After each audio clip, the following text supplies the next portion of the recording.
এই ডিশটা আশা করি আপনারা অনেকবার খেয়েছেন রেস্টুরেন্টে, বাট একদম ঘরোয়া উপকরণ দিয়ে আর খুবই সহজ পদ্ধতিতে এই রেসিপিটা বাড়িতে কিভাবে বানাবেন সেটাই আজ আমি আপনাদের করে দেখাবো।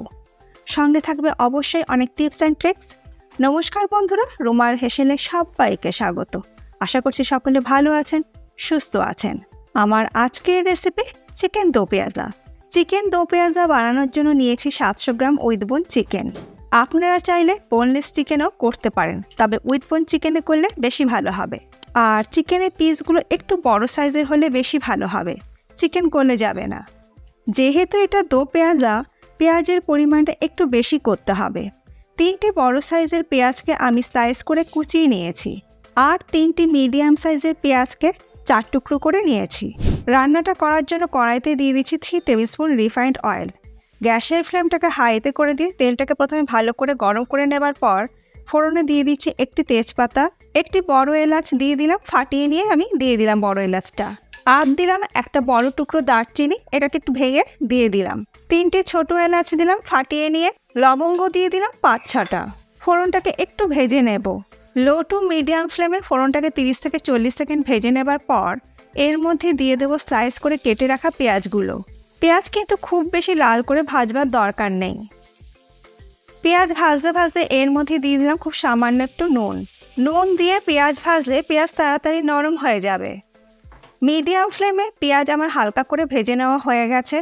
এরপরে আমি এই পেঁয়াজের মধ্যে দিয়ে দিচ্ছি আগের থেকে ভালো করে ধুয়ে নেওয়া চিকেনের পিসগুলো। এবার চিকেনের পিসগুলোকে ভালো করে ভেজে নিতে হবে গ্যাসের ফ্লেমটাকে হাইতে রেখে। মিনিট 6-7 সময় ধরে হাই ফ্লেমে চিকেনের পিসগুলো আমার ভালো করে ভেজে নেওয়া হয়ে গেছে। দেখুন চিকেনের কালারটা কিন্তু চেঞ্জ হয়ে গেছে।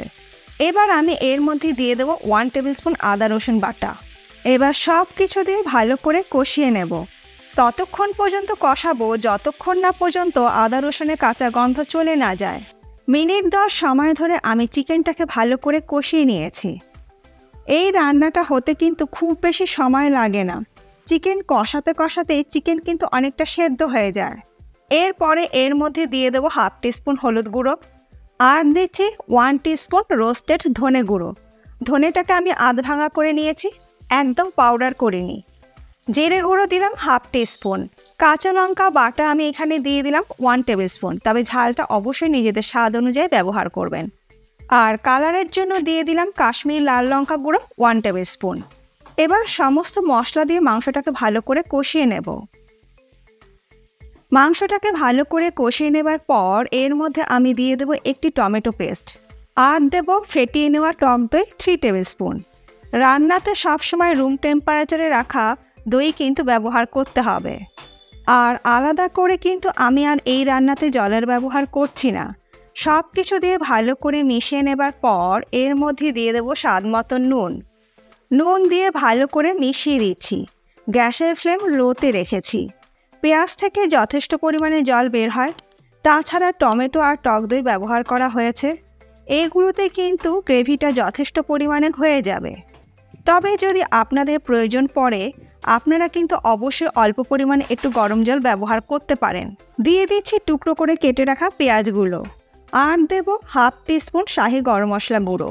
সব কিছু দিয়ে ভালো করে মিশিয়ে নেবার পর এবার ঢাকা দিয়ে লো ফ্লেমে আমি চিকেনটাকে সেদ্ধ করে নেব। মিনিট 6 পর আমি ঢাকাটাকে খুলে নিচ্ছি।